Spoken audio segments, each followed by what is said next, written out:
네, 여러분 안녕하세요. 향신기도 담당하고 있는 김기웅 토마입니다. 네, 오늘도 저희 향신기도와 관상기도 채널 찾아와 주신 여러분께 감사 말씀드리면서 오늘 강의 시작합니다. 네, 오늘은 하나님의 활동 두 번째 시간입니다. 우리가 기도할 때 내가 무엇을 하는 시간이 아니라 하나님께서 내 안에서 무엇인가 하시는 시간이다라고 하는 이야기 두 번째로 이어서 시작하겠습니다. 지난 시간에 쭉 말씀을 드렸습니다. 기도란 우물가에서 사마리아 여인과 예수님의 만남과 같은 그런 것으로 하느님께서 우리를 목말라 하시고 우리에게 좋은 영원한 생명을 주는 그 생생한 살아있는 물을 주고 싶어 하시고, 또 우리는 하느님으로부터 하느님 아니면 주실 수 없는 그 참된 인간, 어, 참된 인간이 될 수 있는 그 길, 그 방법, 그 힘을 우리에게 주시려고 하신다. 그래서 기도란 바로 하느님의 목마름과 우리 목마름의 만남이다.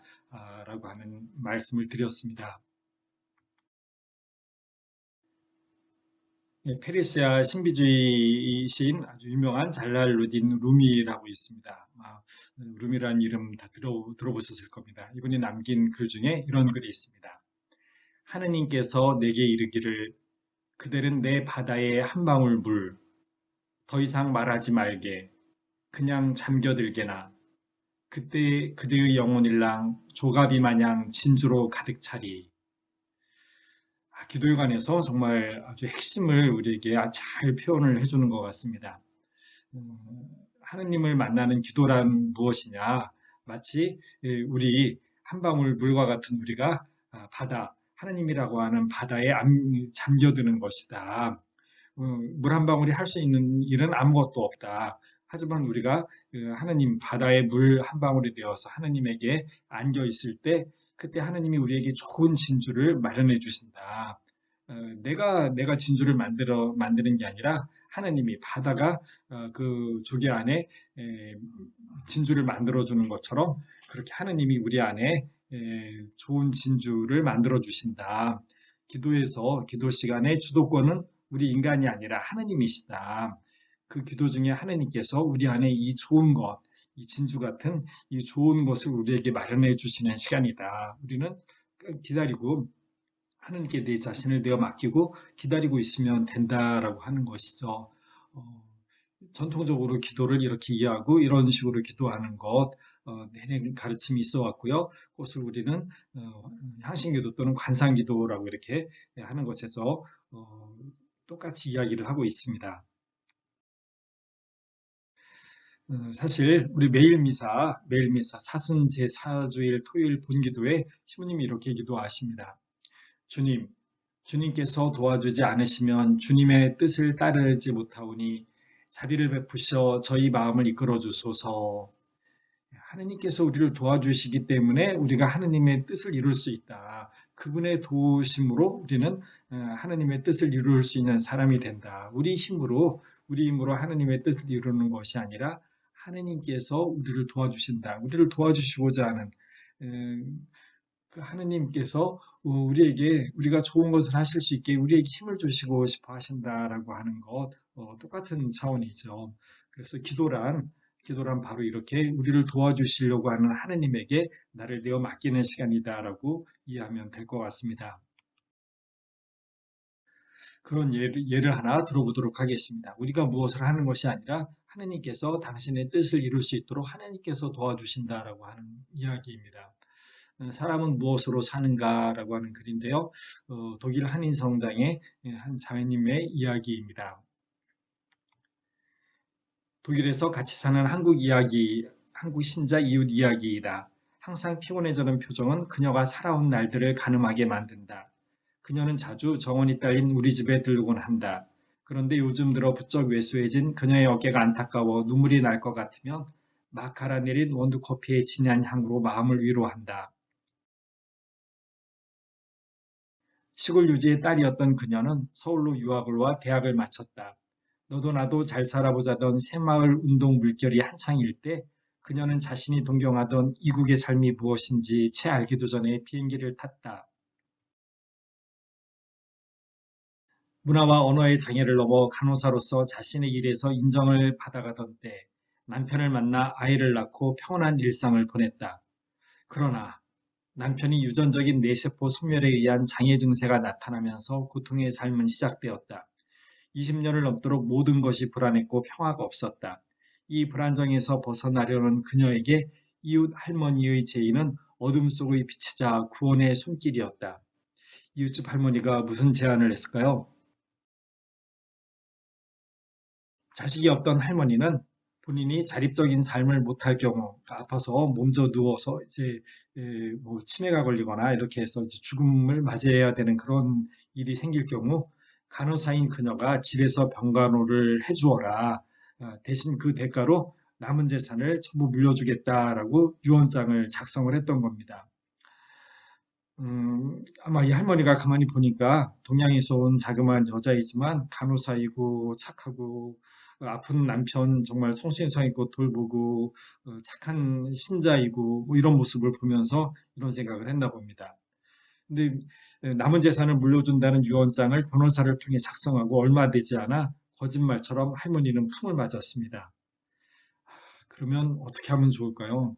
이런 경우에 지금 당장 내가 직장을 다니면서 장애인이 된 남편을 돌봐야 되고, 사실 이것도 쉽지가 않은 상황이잖아요. 그런데 이런 상황에서 이웃집 할머니까지, 이웃집 할머니까지 다시 내가 돌봐주어야 되는 건가?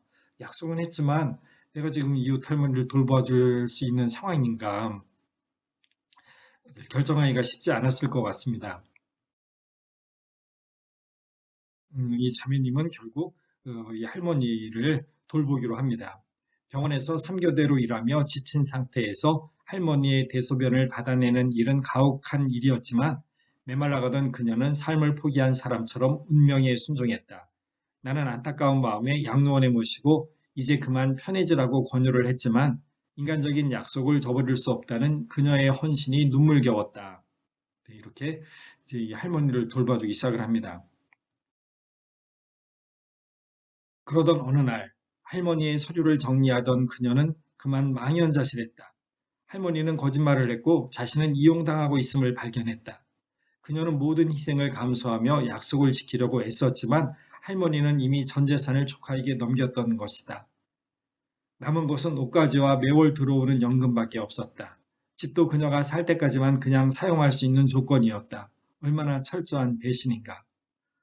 서류를 작성하기 직전에 변호사를 만나서 서류를 작성하기 직전에 뭐 얼마나 많은 재산이었는지 모르지만 전 재산을 조카에게 다 넘겨버리고 아무런 재산도 없는 가운데에서 이 이웃집 동양인 이 여자에게 자기의 이 이제 늙은 몸, 병든 몸을 맡기고서 그리고 거기에 맡기고 이 자매님에게는 속인 거죠. 이 자매님을 속이고 이런 일이 일어났습니다.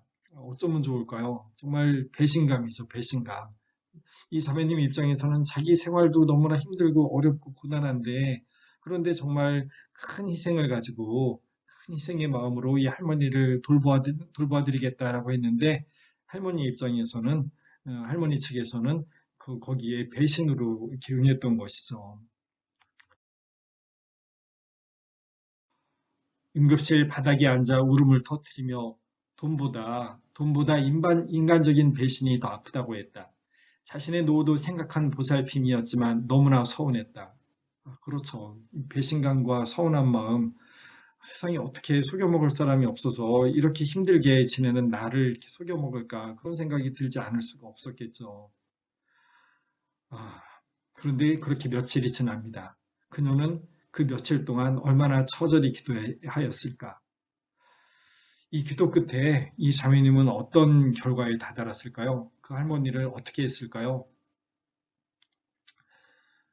기도 끝에 이 자매님의 결론입니다. 그녀는 할머니가 오히려 불쌍한 인간이다 라고 결론을 짓습니다. 그렇다면 이제부터는 아무 대가 없이 아무런 바람 없이 그저 이 할머니를 사랑으로 극진히 간호하자. 그것이 이 하느님께서 나에게 바라시는 것, 내가 할 수 있는, 내가 꺼내놓을 수 있는 유일한 대답이다라고 이렇게 결론을 내렸던 것이죠.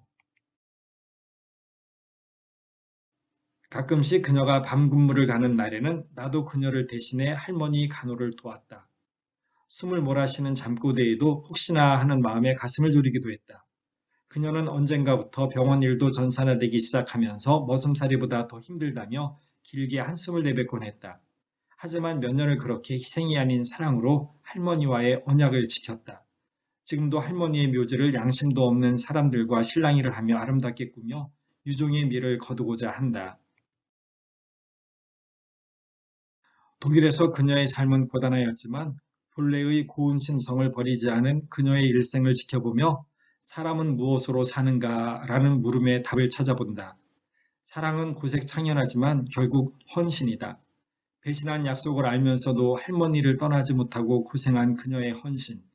그 어려운 사랑으로 그녀는 살아갈 그 어떤 힘을 얻는 것이 아닐까. 그런 아름다운 사람이 옆에 있다는 것만으로도 고마워서 나는 고향 생각이 날 만한 밑반찬과 김치를 그녀의 몫으로 따로 담아본다. 예, 이 자매님, 아, 정말, 음, 정말 놀라울 정도로 아름다운 모습이죠. 이분이 어떤 얼굴 모양을 하고 있는지는 모르지만, 얼굴이 정말 탤런트처럼 그렇게 아름다운지 모르지만, 이분이 보여주신 모습, 자기를 배신한 그 이웃집 할머니, 그 할머니를 아무런 대가 없이 사랑으로 극진히 돌보겠다라고 하고, 결국 돌아가실 때까지, 돌아가신 이후까지 그렇게 돌보아 드린 이 자매님의 모습은 진짜 아름답죠. 아, 나도 이런 모습을 닮을 수 있을까라고 회의감이 들 정도로 아름다운 건 알겠지만 좋은 모습이긴 하지만 나는 저럴 수 없어라는 생각이 들 만큼 그렇게 정말 훌륭한 모습을 가지셨습니다. 이 자매님의 이야기를 한번 정리를 해보겠습니다. 음, 이 자매님께서 사실 헌신과 희생으로 이웃집 할머니를 돌보아 주려고 하죠. 그런데 그 할머니는 결국 배신을 합니다. 배신감을 느끼고 절망을 느끼는 상황이죠. 응급실 바닥에 주저앉아서 이렇게 울음을 터뜨리며 너무나 마음 아파합니다. 절망감에 빠지죠. 하지만 거기에서 무엇인가 느끼는 또 다른 어떤 것이 있었죠. 저 할머니를 당장 쫓아내버려야 되겠다. 요양원이든 뭐 어딘가 보내버려야 되겠다라고 하는 이런 마음이 들었을 때 그냥 거기에 따르지 않고 성당을 찾아갑니다. 나에게 오너라라고 하는 하나님의 목소리를 들은 것 같이 하나님 앞으로 나아갑니다. 몇 날 며칠을 그래서 기도하죠. 기도. 몇 날 며칠을 성당에 앉아서 기도하는 시간을 가지게 됩니다. 그리고 이 기도를 통해서 이 자매님이 다른 모습으로 바뀌게 됩니다. 아, 나에게 배신감을 안겨준 그 사람을 사랑으로 대하자. 오로지 사랑으로 따뜻하게 돌보자라고 하는 마음을 가지고 그렇게 하게 됩니다. 그래서 이 글을 쓰신 이웃집 자매님이 그렇게 표현하죠. 정말 아름다운 사람이다. 좋은 열매를 맺게 되는 것이죠. 그리고 이 자매님의 모습은 처음에는 나락으로 지옥에 떨어진 것 같은 그런 처절한 절망감이었지만 이제 오히려 이 할머니를 따뜻하게 돌보고 그리고 이 할머니를 장사를 치르고 그 이후에 무덤까지 돌보는 모습 안에서 이 자매님 스스로 절망에서 구원의 삶을 살게 되었던 것이죠. 그래서 아름다운 모습을 가진 이 자매님이 바로 하나님의 모상, 우리 인간은 하나님의 모상이다라고 하는 것을 드러내는 하나의 예라고 이렇게 말씀을 드릴 수 있지 않을까 싶습니다. 기도를 통해서 헌신과 희생의 삶, 그것이 배신과 절망이 되었다가 아름다운 삶, 구원으로까지 이렇게 나아갈 수 있다라고 하는 것을 우리에게 보여주는 것이 아닌가 싶습니다. 사실 요한복음에서 이렇게 표현하죠. 그분의 충만함에서 우리 모두 은총의 은총을 받았다. 하느님으로부터 우리가 은총을 받아서 그 은총을 드러내는 삶을 산다. 조금 전에 이 자매님이 바로 기도 중에 하느님의 은총을 받았던 것이다라고 할 수 있죠. 그 자매님은 이웃집 할머니까지 돌봐야 되는 장애인 남편과 더불어 이웃집 할머니까지 돌봐야 되는 어려움이었지만 그 어려움 가운데에서도 오히려 하느님의 은총을 경험하는 그런 체험을 했다라고 이렇게 표현할 수 있을 것 같습니다. 하지만 이런 결정을 내리는 게 쉽지는 않죠. 우리는 이런 예를 이렇게 듣고 보았지만 내가 막상 다시 저런 상황이 됐을 때 내가 저렇게 할 수 있는가? 나도 저런 결정, 나를 절망감에 빠지게 한 저 사람을 오로지 사랑으로 따뜻하게 품는다라고 하는 것을 내가 할 수 있는가? 쉬운 일이 아니죠. 아주 어렵습니다. 그런데 이것은 나의 힘으로 되는 것이 아니라 그분의 힘으로 되는 것이다라고 하는 것이죠. 그래서 내 안에 머무르는 사람은 많은 열매를 맺을 수 있다. 우리가 그분 안에 머물러서 기도를 할 때 그때 내가 맺을 수 없는 그 좋은 열매를 맺을 수 있게 그분이 나에게 양분, 힘을 주신다라고 하는 것입니다. 그래서 나에게 힘을 주시는 분 안에서 나는 진짜 해야 될 그것을 할 수 있게 되더라라고 하는 것이죠. 그래서 우리는 이렇게 반복해서 고백할 수 있습니다. 하느님께서는 그들의 마음속에 당신의 뜻을 실행하도록 의지를 불어넣으셨습니다. 이 자매님이 스스로 어, 그 절망감에 빠뜨린 이 할머니를 사랑으로 품을 수 있는 그러한 능력이 없었습니다. 하지만 나중에 기도를 통해서 없던 의지가 이 자매님 안에서 새로 생기게 되죠. 하나님께서 넣어주신 그분이 우리 마음 안에 넣어주신 불어넣으신 것이다라고 이렇게밖에 이야기할 수가 없습니다. 예수님께서는 이렇게 말씀하십니다. 아버지께서 저에게 하라고 맡기신 그 일을 완수하여 저는 땅에서 아버지를 영광스럽게 하였습니다. 바로 이 자매님이 이루신 일이기도 합니다. 어, 정말 인간적으로 그 따뜻하게 품을 수 없는 이 할머니를 그렇게 사랑으로 따뜻하게 품었고 이 자매님을 통해서 바로 이 하나님의 영광을 드러냈다라고 할 수가 있죠. 우리도 바로 이 같은 자리에 초대받지만 우리 스스로의 힘으로는 그런 사랑을 내가 어떻게 할 수 있나라고 우리 손살을 칠 수 있습니다. 하지만 우리 역시 나의 힘이 아니라 그분이 주시는 힘에 의해서 그분이 넣어주신 그 좋은 진주를 우리도 끄집어낼 수 있다라고 하는 것이죠. 나는 무슨 일이나 내 마음대로 할 수 없고 그저 하나님께서 하라고 하시는 대로 할 따름이다. 내가 이루고자 하는 것은 내 뜻이 아니라 나를 보내신 분의 뜻이다. 예수님의 이 말씀을 기억하면서 우리 역시 기도하면서 나의 뜻을 확고하게 하는 것이 아니라 하나님의 뜻, 하나님께서 하라고 하시는 일, 그것을 하려고 그것을 이루어내려고 하는 마음, 그분의 뜻을 이루겠다라고 하는 마음으로 기도하는 것이다라고 하는 것을 다시 한번 마음에 새겨보게 됩니다. 앞에서 말씀을 드렸습니다. 하느님은 당신 호의에 따라 여러 분 안에서 활동하시 의지를 일으키고 그것을 실천하기도 하시는 분이십니다. 바로 이것이 이 자매님 안에서 그대로 이렇게 드러났다라고 할 수 있을 텐데요. 여기서 다시 한번 생각해 봅니다. 기도란 하느님과 함께 있는 것이다. 하느님은 이미 내 안에 나와 함께 계시는데 나도 그 하느님과 함께 있으려고 하는 것이 이 기도이다. 그리고 그 기도의 목적은 무엇이냐? 왜 하느님과 함께 있는 것이냐? 하느님께서 나에게 당신 뜻에 맞는 당신의 의지를 넣어주시고 그리고 그것을 할 수 있는 힘을 주시라고 기다리는 것이다. 우리가 할 수 있는 것은 아무것도 없습니다. 그래서 하느님과 함께 있겠다라고 하는 것까지가 우리가 하는 것이고 그 이후에 하느님께서 우리 안에서 당신의 일, 당신의 활동을 하신다. 당신의 의지를 넣어주시고 힘을 주시는 것, 이 활동을 하신다. 그 활동에 나를 내어 맡기는 것이 바로 향신기도와 같은 관상기도이다. 라고 이렇게 이해를 한다는 것입니다. 우리가 잘 알고 있는 나태주 시인, 유명한 시 많이 있습니다. 이분의 시 중에 주여 저는이라고 하는 시가 있는데요. 이 시에서 기도가 무엇인지를 아주 명확하게, 짧고 명확하게 우리에게 드러내 줍니다. 이 시를 한번 같이 묵상을 해보시죠. 주여 저는 사랑하고 괴로워하나이다. 괴로워하고 또 사랑하나이다. 하나님을 부릅니다. 그런데 너무나 괴롭습니다.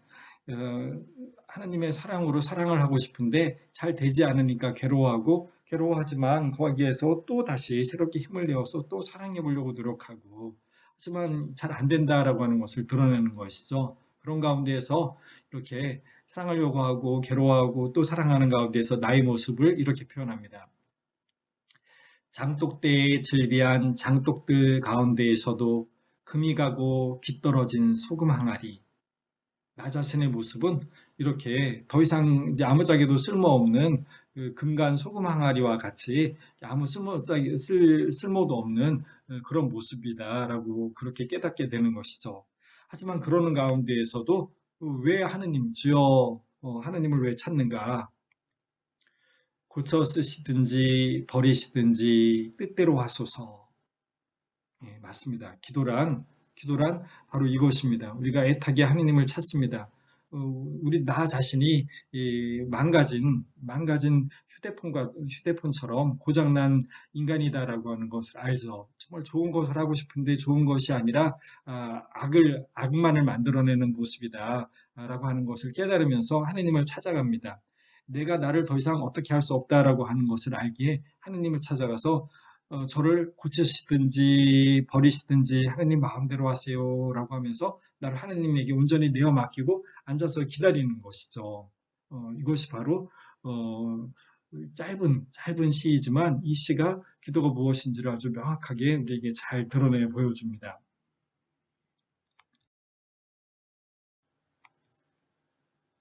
저는 그 좋은 것을 할 능력이 없습니다. 그 같은 마음을 가지도록 저를 도와주십시오, 하느님. 앞에서 우리 그 자매님 보았죠. 독일의 그 자매님. 그 자매님과 같은 그런 선택을 하겠습니까? 그럴 수 있겠습니까? 라고 한다면 그럴 수 없다라고 우리 대부분 이야기할 겁니다. 그게 당연히 그래야 될 것을 알지만 그럴 수 있으면 좋겠지만 그러고 싶지 않다라고 그렇게까지 이야기할 만큼 나는 그 자매님을 닮을 능력이 없습니다라고 하는 걸 우리가 아는 것이죠. 하지만 그렇기 때문에 하느님께서 도와주시지 않으면 그렇게 될 수 없습니다. 그러니 저를 도와주십시오라고 하는 마음을 가지고 우리가 하나님 앞에 나서게 되는 것이죠. 저는 죄인입니다. 보시니 좋았다 하신 그런 모습을 만들 힘이 없습니다. 당신이 도와주시지 않는다면. 그러니 저를 도와주셔서 당신 보시기에 좋은 모습, 그 모습을 할 수 있게 이끌어 주십시오. 그 의지와 힘을 주십시오라고 하는 우리 측면에서의 간절한 바람, 이것이 바로 우리 인간의 목마름이다라고 이렇게 표현할 수 있을 것 같습니다. 두 번째, 하나님이 우리 안에서 정말 이런 활동을 하시는 게 맞는가를 다시 한번 이렇게 확인해 보는 시간 가지도록 하겠습니다. 어느 유명한 판사님인데 이제 이 글을 쓸 때는 판사님이고 지금은 이제 변호사로 활동을 하고 계신 것 같습니다. 이분의 이야기 하나 들려드리겠습니다. 나는 초등학생 때 거짓말을 아주 잘했다. 동네 만화가게의 단골이었는데 아이로서는 그 돈이 만만치 않았다. 할 수 없이 어머니 지갑에서 돈을 조금씩 빼내기 시작했다. 어머니가 눈치채지 못하도록 꺼내는 동전과 지폐의 구성까지 신경을 쓸 정도였다. 어머니로부터 만화가게 출입 금지령을 받은 후에는 만화가게에서 돌아오는 길에 어머니에게 어떤 거짓말을 해서 알리바이를 만들지 고심하였다. 이렇게 만화가게를 몰래 다니다 보니 어머니 눈치를 살피며 마음이 편치 않았다. 내가 초등학교 다닐 때에는 중학교 시험이 있어서 5학년만 되면 본격적으로 시험 준비를 시작했다. 시험을 자주 보았는데 서울 변두리의 초등학교에서는 아이들의 점수를 공개하여 비교시키곤 하였다. 어느 땐가 점수가 아주 나빴는데 점수표 총계의 끝자리 숫자가 1이어서 이를 7로 고쳐 어머니에게 보여드렸다가 들통난 적도 있었다. 뭐 아이 때 다 이런 모습으로 살지 않나요? 저는 그랬는데 이러면서 다 크는 거죠, 뭐. 노느라고 숙제를 못한 날에는 어머니 몰래 사유서를 만들어 어머니 도장을 찍어 선생님에게 버젓이 낸 적도 있었다. 나중에는 더 대담해져서 학교 도서실 직원을 속여 탐나는 책을 들고 나오기도 하였다.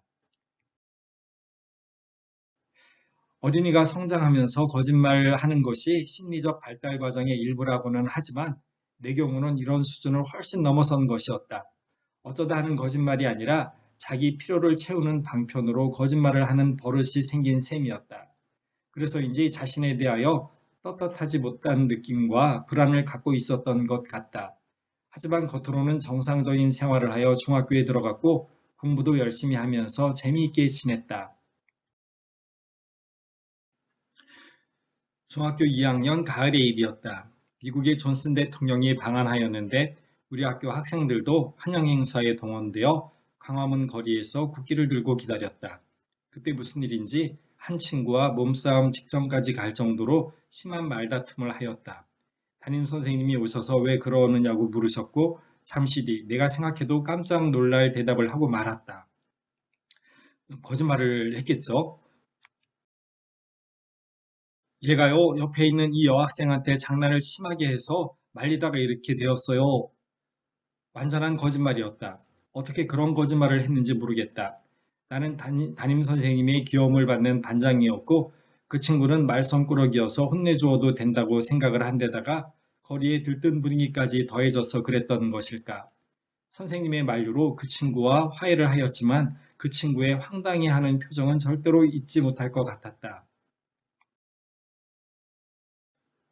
좋은 책도 읽고 모범생으로 지내지만 그런 게 다 무슨 소용인가. 내 속은 거짓으로 가득 찬 것 같았다.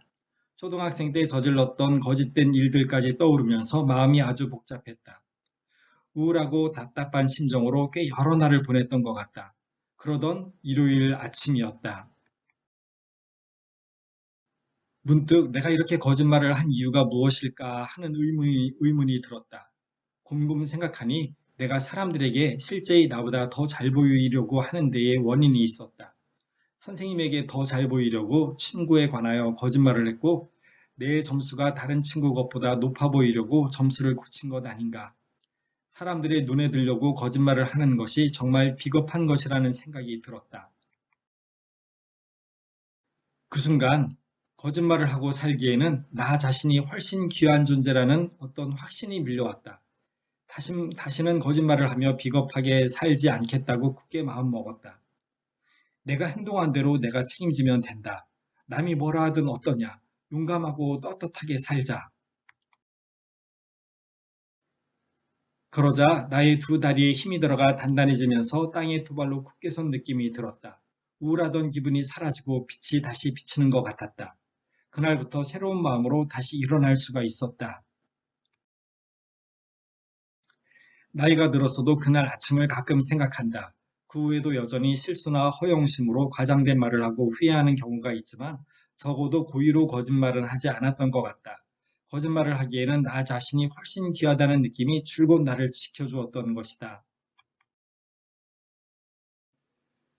그 아침에 14살의 소년이 어떻게 이런 결심을 할 수 있었는지 알 수가 없다. 다만 스스로가 이런 생각과 느낌을 만들 수 없다는 것만은 확실하다.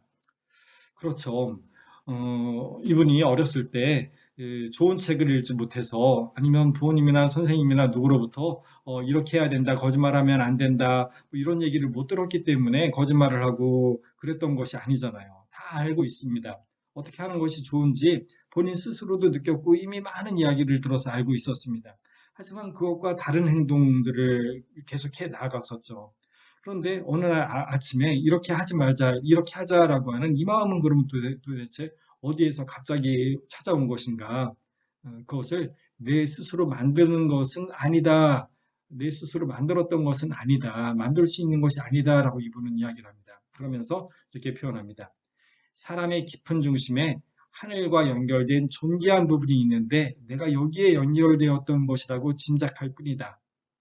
마치 하늘에서 어린 소년이여 일어나라라고 작은 불꽃 하나를 보내준 것이 아닐까. 하늘에서 그 하늘이라고 표현한 하늘 어떤 존귀한 분으로부터 하느님으로부터 나에게 어떤 불꽃 하나가 나에게 다가온 것이 아닐까. 얘야, 너는 이런 모습을 가져야 된다라고 하는 그 불꽃. 말하자면 우리가 이야기하는 하나님께서 주시는 어떤 의지와 힘이죠. 그래서 그날부터는 이제 그전과는 다르게 그렇게 살 수 있었다라고 하는 것이죠.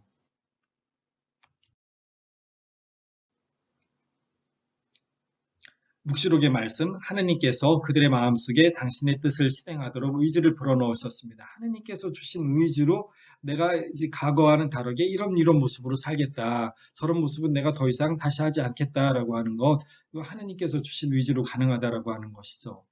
하느님은 당신 후에 따라 여러분 안에서 활동하십니다. 하느님께서 활동하셔서 우리 안에서 의지를 불러일으키시고 그것을 실천할 수 있는 힘까지 주시는 분이시다라고 우리는 그렇게 이해한다라고 하는 것이죠.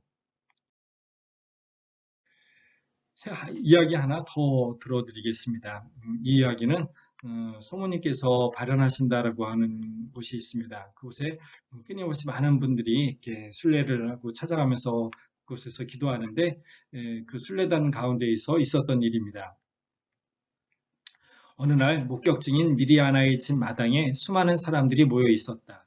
통역을 맡은 나조차도 자리가 없을 지경이었다. 군중들을 둘러보던 나는 어떤 얼굴을 보고 그만 시선을 뗄 수가 없었다.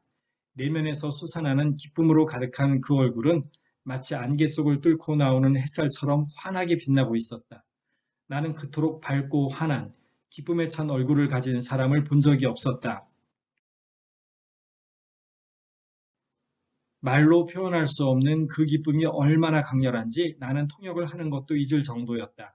그렇지만 겸손한 태도로 담벼락에 기대어 귀를 기울이고 있는 그 남자는 미리아나가 전하는 성모님의 메시지를 들으려고 모여든 수많은 순례자들 중에 한 사람이었을 뿐이었다. 미리아나의 강연이 끝나자 나는 빛나는 얼굴의 그 순례자에게로 갔다. 가서 보니 이탈리아에서 온 신부님이었다. 그의 외모는 참으로 작고 볼품없는 체구의 사제로 가까이 가서 보니 어찌나 늙어 보이는지 마치 100년은 산 사람 같았다. 내가 물었다. 신부님 죄송하지만 꼭 여쭤보고 싶습니다. 통역을 할 때 본 신부님의 얼굴이 어찌나 밝고 기쁨에 차 있던지 예사롭지 않았습니다. 어떤 사연이 있는지 알고 싶습니다. 그 신부님의 빛나는 눈은 고령에도 불구하고 어린아이와 같은 순수함이 깃들어 있었다. 네, 기꺼이 말씀드리죠. 나는 지금 95살입니다. 어렸을 때 사람들이 끊임없이 불평을 늘어놓는 것을 보았습니다. 사람들은 정말 사소한 것들에 대해서도 불평을 하며 불평의 이유를 끝없이 찾아내곤 하였지요. 어린 저에게는 그런 어른들의 모습이 충격적이고 슬펐습니다. 그리고 예수님도 나처럼 슬퍼하신다는 것을 느끼고 그분을 위로해드리고 싶었지요. 그래서 나는 앞으로 100년간 한마디도 불평을 하지 않겠습니다. 라는 약속을 했습니다.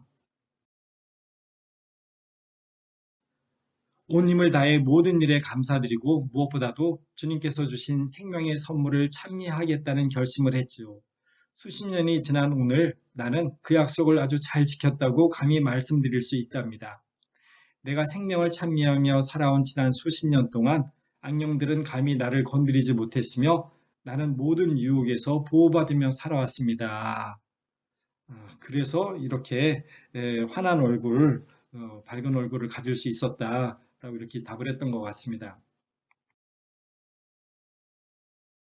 나는 미소를 머금고 탄성을 질렀다. 정말 놀랍습니다. 하지만 이제 시부님의 연세가 95살이시니 곧 계약이 끝나겠군요. 100년간 하겠다고 했으니까 그러자 시부님이 대답합니다. 네, 어느새 세월이 그렇게 흘러갔네요. 그러나 생각해보니 그분에게는 시간이라는 것이 전혀 문제가 안 된다는 것을 알았습니다. 그래서 며칠 전 마침 나는 앞으로 100년간 그 계약을 갱신할 의사가 있다고 예수님께 말씀드렸습니다. 이 시부님 정말 대단하시죠?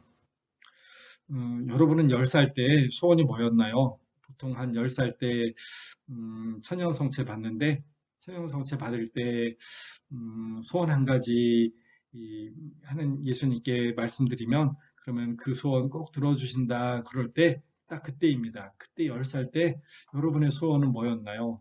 그런데 이 신부님은 그때의 소원이 예수님, 제가 당신을 위로해 드릴게요. 세상 사람들 보면서 끊임없이 불평불만을 입에 올리는 이 사람들을 보면서 얼마나 마음 아프세요. 저는 예수님을 위로해 드리고 싶습니다. 저는 100년 동안 제 입에 아무런 불평불만을 제 입에 단 한마디도 입에 담지 않겠습니다.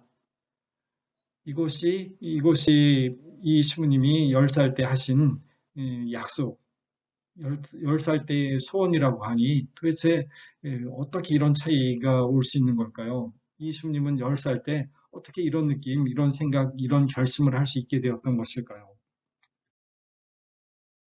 우리는 이렇게 답을 합니다. 하느님께서 그들의 마음속에 당신의 뜻을 실행하도록 의지를 불어넣으셨습니다. 그 주님이 결정한 것 같지만 사실은 하느님께서 그 마음 안에 그 그 의지를 불어넣어 주신 것이다. 그래서 하나님은 당신 호의에 따라 여러분 안에서 활동하시어 의지를 일으키시고 그것을 실천하게도 하시는 분이십니다. 하나님이 이루어 주신 것이다 라고 하는 것이 우리의 신앙이죠. 이 모든 것들을 우리 돌아가신 구산 선생님께서는 시 한 편으로 이 모든 이야기를 합니다. 제가 이 시를 접하고 정말 아주 정말 깊은 감동에 울렁거렸었는데요. 저의 이 긴 이야기를 이분은 짧은 시 한 편으로 이렇게 표현을 합니다.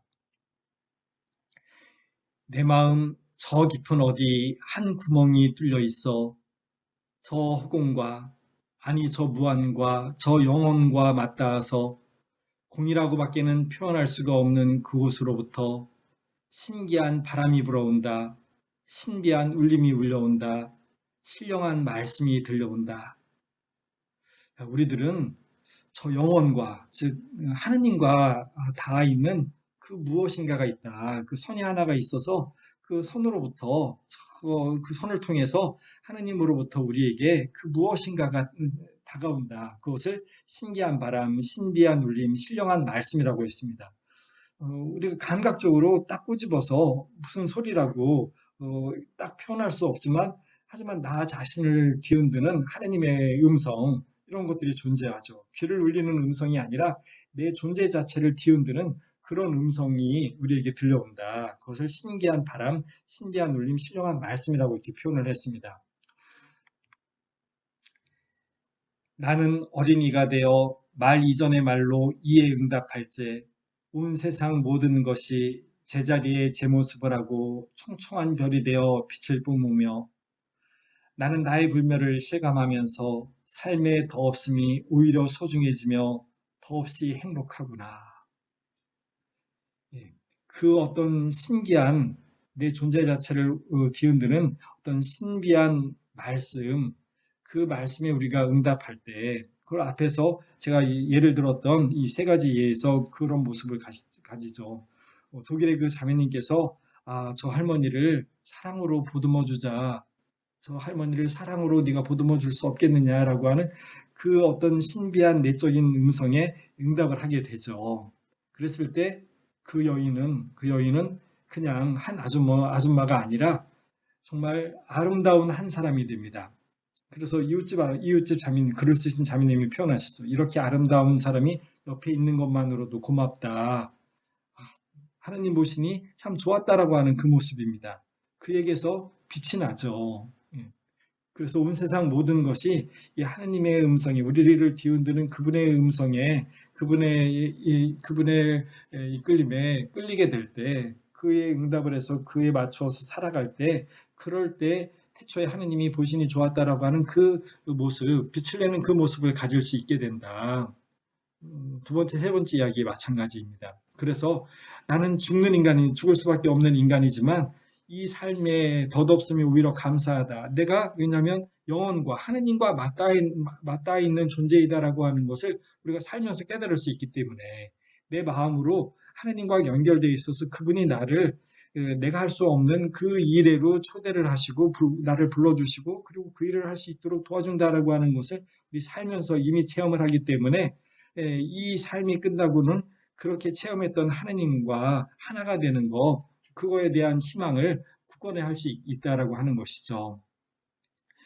구상 시인께서 이 하느님이 우리 안에서 어떻게 활동을 하시고 거기에 우리가 응답을 할 때 우리가 어떻게 변화되는지 이 시 한 편이 이 모든 것을 아주 쉽게 잘 표현을 하는 것 같습니다.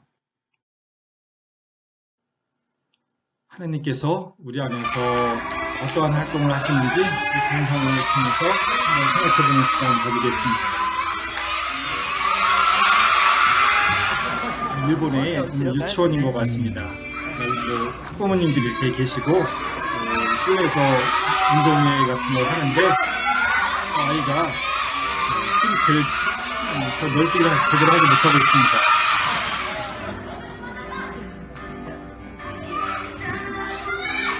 뛰어넘기 어림도 없죠.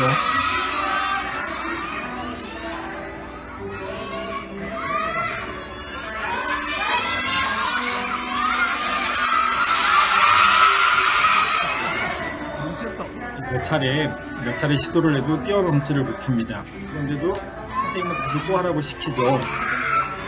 그러자 안 되는 저 뛰어넘지 못한 이 어린이가 손으로 눈을 훔칩니다. 눈물을 닦는 거죠. 우는 모습이 막 보입니다. 눈물을 닦고 이를 악물고 다시 뛰입니다. 이번에 넘을 수 있을까요? 쳤다. 아무리 이를 악물고 뛰어도 넘지를 못합니다. 이제 포기해야 되겠죠. 그런데도 또 하라고 그럽니다. 아이는 또 눈물을 흘립니다. 눈물을 닦죠.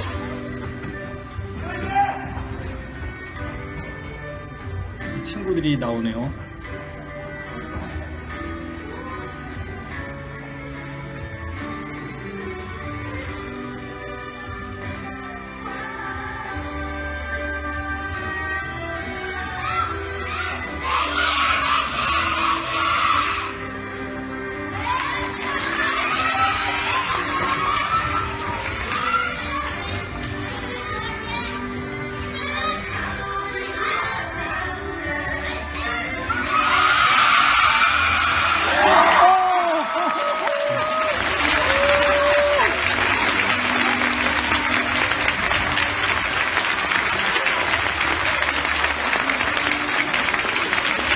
선생님과도 기쁨의 포옹을 하고 그리고 아이들에게 돌아갑니다.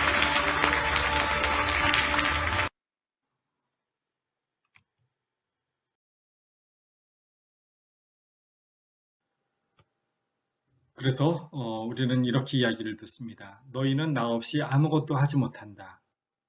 그렇죠. 우리는 도저히 뛰어넘을 수 없는 성벽, 절벽, 뜀틀 그런 것이 우리 안에는 존재하죠. 하지만 그분이 도와주신다면, 그분이 양분을 주신다면 우리는 넘을 수 있다라고 하는 것이죠. 조금 전에 이 동영상에서 본 것처럼 이 아이 스스로의 힘으로 뜀틀을 뛰어넘을 수 없었지만 친구들이 삥 둘러서서 응원을 해줍니다. 그때 아무런 힘도 받을 수 없는 게 아니잖아요. 그 열렬한 응원 속에서 나에게 없는 힘이 나오게 되는 것이죠. 그래서 사뿐히 그 뜀틀을 뛰어넘을 수 있다라고 하는 것이죠. 바오로 사도는 이렇게 표현합니다. 나에게 힘을 주시는 분 안에서 나는 모든 것을 할 수 있습니다. 그렇죠. 나는 할 수 없는 것이지만 그분의 힘으로 나는 그 일을 해낼 수 있습니다라고 하는 표현입니다. 구약에서는 이렇게 표현했습니다. 하느님의 도우심으로 성벽을 뛰어넘습니다. 그렇죠. 우리 힘으로는 성벽을 뛰어넘을 수가 없죠. 그런데 그분의 도우심이기 때문에 할 수 없는 그것, 그 좋은 것, 목숨까지 내어놓을 수 있는 그 좋은 것을 할 수 있다라고 하는 것이죠.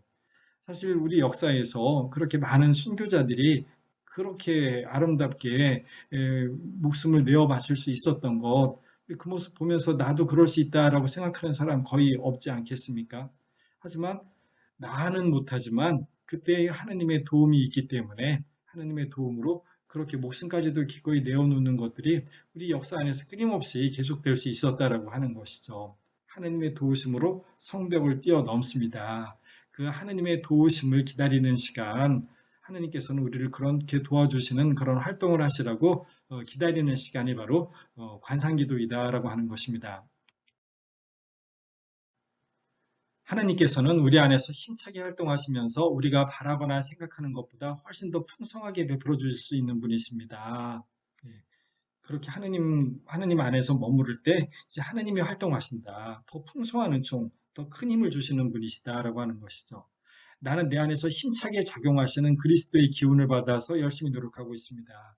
그래서 바로 사도가 표현하는 것처럼 우리는 그분의 활동에 찬 그 능력을 받을 수 있다, 그 기운을 받을 수 있다라고 표현하는 겁니다. 예전 공동번역 성경에서 에제키엘서에서 이렇게 표현을 하죠. 새 마음을 넣어주며 새 기운을 불어 넣어주리라. 나의 기운을 너희 속에 넣어주리니 너희는 내가 세워준 규정을 따라 살 수 있고 나에게서 받은 법도를 실천할 수 있게 되리라. 그분이 우리에게 새 마음과 새 기운을 넣어주신다. 의지와 힘을 주신다라고 하는 것 다시 한번 확인해 볼 수 있습니다. 그리고 성령 강림 때입니다. 너희는 높은 데에서 오는 힘을 입을 때까지 예루살렘에 머물러 있어라 라고 예수님이 제자들에게 이야기를 합니다. 하늘에서 주시는 힘, 성령께서 주시는 힘, 그 힘으로 진짜 복음 선포라고 하는 것이 가능하구나. 사도행전에서 이렇게 표현하죠. 성령께서 내리시면 너희는 힘을 받아 나의 증인이 될 것이다. 우리가 그분을 증거할 수 있는 것도 우리의 힘이 아니라 하느님께서 주시는, 성령께서 주시는 힘으로 이런 것들이 가능하구나. 하느님께서 우리에게 의지와 힘을 주시는 분이시다 라고 하는 것을 이렇게 다시 확인해 볼 수가 있습니다. 그래서 그분의 충만함에서 우리 모두 은총에 은총을 받았다라고 하는 이 말씀에 우리가 동감을 할 수 있고, 이것을 우리가 체험할 수 있고, 바로 이 은총을 주고 싶어서 우리를 기다리고 있고, 우리가 그 은총을 받으려고 하나님 앞에 머무는 그런 기도의 시간을 가질 수 있다라고 하는 것이죠. 여러분이 하나님의 온갖 충만함으로 충만하게 되기를 빕니다. 우리 기도 중에 바로 이것이 우리 안에 가능하다. 제일 앞에서 제가 루미의 시 읽어드렸는데요. 그 시에서 표현하는 것처럼 거대한 바다이신 하느님께서 우리 안에 좋은 것, 좋은 진주를 넣어주신다. 그 진주는 우리가 만드는 것이 아니라 하느님의 충만함에서 우리에게 전해져 오는 것이다 라고 하는 것 같이 다시 한번 확인해 봅니다. 우리 교회에서는 전통적으로 이렇게 표현을 했습니다. 주님께서 도와주시지 않으시면 주님의 뜻을 따르지 못합니다. 주님께서 도와주시기 때문에, 주님께서 우리에게 의지와 힘을 주시기 때문에 우리가 이제 주님의 뜻을 따를 수 있다. 주님께서 원하시는 대로 할 수 있고, 주님께서 보시기에 좋은 모습을 가질 수 있다라고 하는 것이죠. 바로 우리를 도와주시는, 우리로 하여금 당신의 뜻을 따를 수 있는 의지를 일으켜 주시고 그것을 할 수 있게 할 수 있는 힘을 도와주시는 이 일을 기도 중에 하나님께서 하신다. 이것을 우리는 하나님의 활동이라고 이렇게 표현한다라고 하는 겁니다. 상신기도에서 이 말을 이제 아주 중요하게 사용을 합니다. 하나님의 현존에 머물러 있을 때 그때 하나님이 우리 안에서 활동하신다. 기도는 내가 무엇을 하려고 하는 시간이 아니라 바로 이렇게 아무것도 할 수 없는, 그 좋은 것을 할 수 없는 우리로 하여금 그것을 할 수 있게, 하나님의 뜻을 이룰 수 있게 하나님께서 도와주시는 활동을 하신다. 이 하나님의 활동하심에 나를 내어 맡기는 것이 기도이다. 향신기도이고 관상기도이다 라고 하는 말씀입니다. 그래서 옛날부터 표현했던 기도란 하나님의 목마름과 우리의 목마름의 만남이다라고 했던 이 말씀을 다시 확인할 수 있게 되는 것이죠. 하나님은 우리 안에 좋은 것을 주고 싶어서 좋은 열매를 맺을 수 있는 영원한 생명회로 나아갈 수 있는 그거를 주고 싶어 하시면서 우리를 애타게 당신 곁으로 부르시고, 우리는 하나님이 아니면 그 좋은 것을 할 수 없는 것을 알기 때문에 하나님을 찾아가서 하나님 저에게 당신의 뜻을 이룰 수 있는 의지와 힘을 주십시오라고 하나님을 애타게 한다라고 하는 것이죠. 우리가 이런 목마름을 가지고 나아가는 것, 그 하나님과 만나는 장소가 바로 기도이다. 그래서 기도 때 내가 무엇을 하는 것이 아니라 그분이 내 목마름을 채워주신다라고 하는 것, 이것을 깨닫게 됩니다. 옛날부터 그래서 기도를 이렇게 이해하면서 표현하죠. 당신께 제 영혼을 들어올리니 걸어야 할 길 저에게 알려주소서. 우리의 기도란 우리의 영혼을 하나님께 내어 맡겨드리는 겁니다. 그때 그분께서 우리에게 알려주신 길, 그분의 인도에 따라서 살아가는 것, 이것이 바로 기도이다라고 이해를 합니다. 또 시편 37편에서는 이렇게 표현합니다. 주님 앞에 고요히 머물며 그분을 고대하여라. 우리는 머무는 거죠. 고요하게 아무것도 하지 않고 하나님 품 안에서 고요히 기다립니다. 그분을 고대하면서 그분께서 우리를 고쳐주시죠. 그분께서 우리에게 의지를 넣어주시고 그분께서 우리에게 힘을, 새로운 기운을 넣어주신다라고 하는 것, 그분의 활동을 기다리고 있는 것이다라고 하는 것입니다. 또 시편 46편에서는 이렇게 표현합니다. 너희는 멈추고 내가 하나님임을 알아라. 너희는 멈추고, 우리가 계속 주도권을 가지고 뭔가 해야 된다라고 생각을 합니다. 기도하는 중에도 내가 주도권을 가지고 하나님은 이렇게 하세요. 하나님 이렇게 도와주셔야 됩니다. 하나님 이런 역할을 하면 내가 알아서 이렇게 할게요. 라고 하는 그런 차원으로 나아가기가 쉬운데, 그러지 않고 우리는 멈추고 하나님이 하나님이기 때문에 나는 그분에게 온전히 내어 맡기는 것이다. 라고 하는 것, 이것이 기도의 차원이다. 라고 하는 것을 그 옛날부터 우리에게 들려줍니다. 또 시편 62편에서는 이렇게 표현합니다. 내 영혼은 오직 하느님을 향해 말없이 기다리네. 우린 침묵 가운데, 우리 편에서는 아무것도 하지 않고 침묵 가운데 하느님을 기다리는 것이고, 하느님이 주도권을 가지고 당신이 일을 하신다. 좋은 진주를 우리 안에 넣어주신다라고 하는 것입니다. 네, 오늘은 이렇게 하나님의 활동에 관해서 기도 중에 우리가 관상기도, 향심기도, 이런 침묵기도를 할 때 하나님 앞에 고요히 머물 때 우리는 아무것도 하지 않고 하나님께서 우리 안에서 활동하시는 시간이다. 어떠한 활동을 하시는가라고 하는 것을 살펴보는 시간을 가졌습니다. 네, 오늘도 감사합니다. 그리고 이렇게 고요히 머무는 기도의 시간들 꼭 가질 수 있도록 노력해 보시기 바랍니다. 여러분 감사합니다.